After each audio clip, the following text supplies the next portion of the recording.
दोस्तों जानते हैं ना, आज मेरे साथ क्या हुआ। कढ़ाई में मैं चावल बना रही थी और बीच में ही चावल को गैस पर ही छोड़कर किसी और काम में लग गई। फिर जो हुआ सो आपके सामने है। सारे चावल एकदम बुरी तरह से जलकर कढ़ाई में चिपक गए। तो कभी आपके साथ भी ऐसा हो जाए ना, तो फिर बिना कोई टेंशन लिए ये तरीका जरूर से फॉलो कीजिएगा। तो बस सबसे पहले कढ़ाई को गैस पर चढ़ाकर जहाँ तक जला हुआ है वहाँ तक पानी भर दीजिए और इसमें लगभग 1 चम्मच के जितना नमक और 1 चम्मच के ही जितना खाने वाला मीठा सोडा ऐड करके मिक्स कीजिए और इसे 1 मिनट तक उबलने के लिए छोड़ दीजिए। इसमें थोड़ी सी गैस भले ही लग जाए, लेकिन आपका बर्तन चाहे कोई भी हो, कुकर या स्टील का कोई भगोना या फिर हमारी तरह नॉन स्टिक कढ़ाई, बिना रगड़े घिसे ही देखिएगा आपकी आंखों के सामने सिर्फ 1 मिनट में ही सारा जला हुआ चावल छूटकर पानी में आ जाएगा। अब गैस का फ्लेम बंद कीजिए और इस चावल को किसी स्ट्रेनर में छान लीजिए। हमने इसमें और कुछ भी नहीं डाला है, तो इसको फेंकने की बजाय गाय को खाने के लिए डाल सकते हैं। अब बस स्क्रबर में थोड़ा सा सोप लगाकर एक बार इसमें घुमा लीजिए, फिर पानी से धुलकर देखिए आपका बर्तन बिना कोई रगड़े घिसे ही एकदम पहले के जैसा ही साफ हो जाएगा। तो चलिए अब बात करते हैं अगले हैक की। अब ये जो छोटे वाली कोल्ड ड्रिंक की बोतल होती है ना, वैसे तो हम इसे खाली होने के बाद हमेशा ही फेंक देते हैं, लेकिन आज मैं आपको इसका एक बहुत ही कमाल का यूज बताऊंगी। तो सबसे पहले किसी चाकू या फिर हमारी तरह सीजर से बोतल के ऊपर वाले हिस्से को काट करके निकाल लीजिए। हमें सिर्फ इस ऊपर वाले हिस्से की ही जरूरत है। अब यहाँ पर मैंने एक नमक का पैकेट लिया है। आप इसकी जगह पर सूजी, दलिया, नमकीन या फिर निरमा वगैरह का पैकेट भी ले सकते हैं। क्या कीजिएगा, पैकेट के कोने को 1 से 1.5 इंच के जितना कट कर लीजिए। अब इस बोतल के नीचे वाले चौड़े हिस्से को हल्का सा फोल्ड करके कटे हुए पैकेट के अंदर डाल दीजिए और ठीक कीजिए। मुड़ा हुआ हिस्सा अंदर जाकर सीधा हो जाएगा। अब इस तरह का कोई भी एक रबड़ बैंड लेकर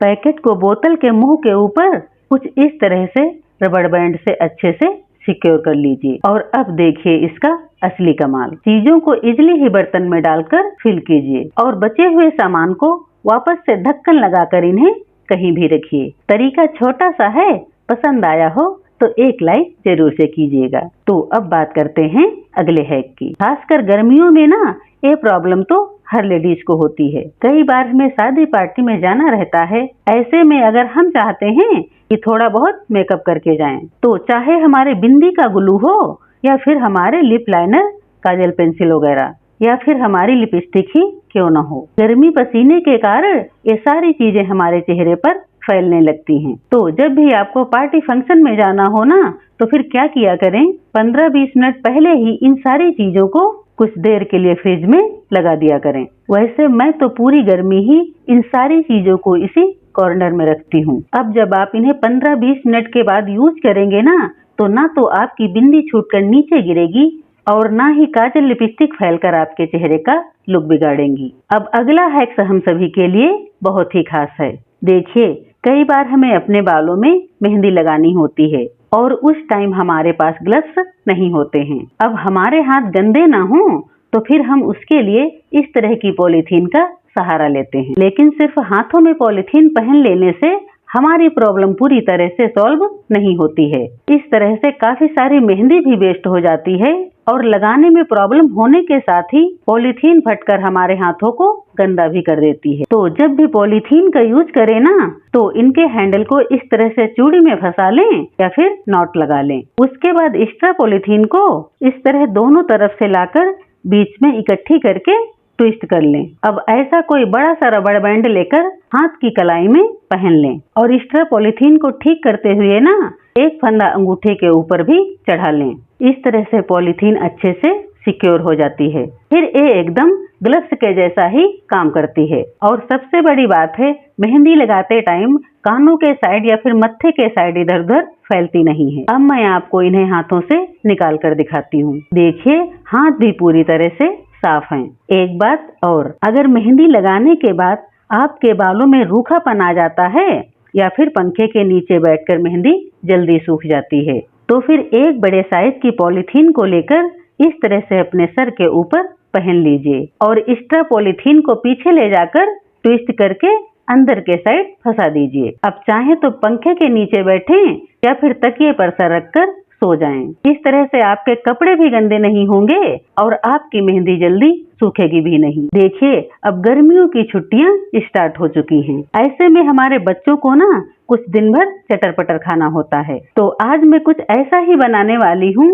जो मार्केट से भी ज्यादा टेस्टी बने, साथ ही हमारे बजट को भी पूरी तरह से मेंटेन करके रखे। तो इसके लिए सबसे पहले किसी मोटे तले की कढ़ाई में 2 चम्मच के जितना तेल डालकर गरम करने के बाद अब आपको लेना है पतले वाला पोहा, जिसे पेपर पोहा भी कहते हैं। इस पोहे से ना कम तेल में भी एकदम मार्केट स्टाइल नमकीन बनकर तैयार होती है और ये मीडियम आंच पर ही सिर्फ 2-4 मिनट में ही बढ़िया क्रिस्पी हो जाते हैं। अब इन्हें दूसरे बर्तन में डालकर साइड में रखिए और कढ़ाई में वापस से 2 चम्मच के जितना तेल गरम करके एक छोटी कटोरी के जितने मूंगफली के दाने डालकर इन्हें भी अच्छी तरह से भून लीजिए। मूंगफली के दाने ना जब लगभग 80% तक कुक हो जाएं, यहीं पर थोड़े से पतले स्लाइसेस में कटे हुए नारियल भी ऐड करें। नारियल के साथ ही आप चाहें तो काजू वगैरह भी ले सकते हैं। नारियल और मूंगफली जब अच्छी तरह से भुन जाए ना, तो इसमें बढ़िया कलर के लिए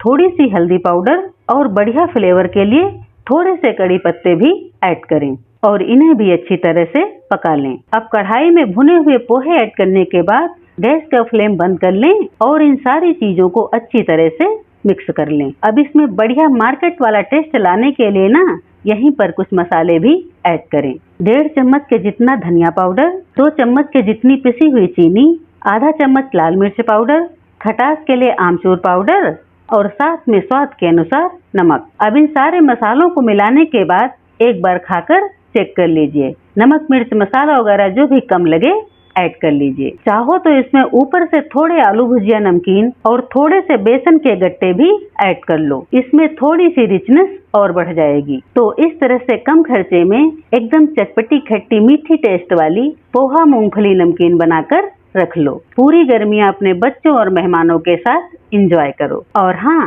वीडियो पसंद आया हो तो अपना एक प्यारा सा लाइक देकर हमारे चैनल को सब्सक्राइब जरूर से कीजिए। मिलते हैं अगली वीडियो में।